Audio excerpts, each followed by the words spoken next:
Hi good evening all. വളരെ എളുപ്പത്തിൽ ഒരു പനീർ ചില്ലി എങ്ങനെ റെഡിയാക്കാമെന്ന് നോക്കാം.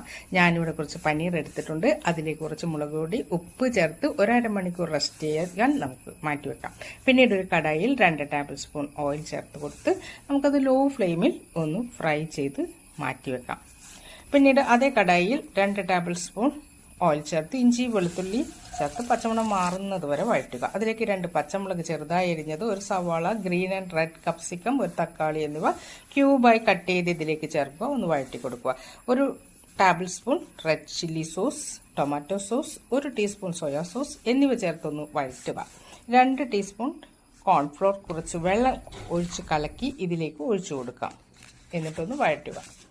പിന്നീട് പനീർ ചേർത്ത് എല്ലാം കൂടി ഒന്ന് മിക്സ് ചെയ്ത് എടുക്കാം. ഇതാ നമ്മുടെ പനീർ ചില്ലി ഇവിടെ റെഡി.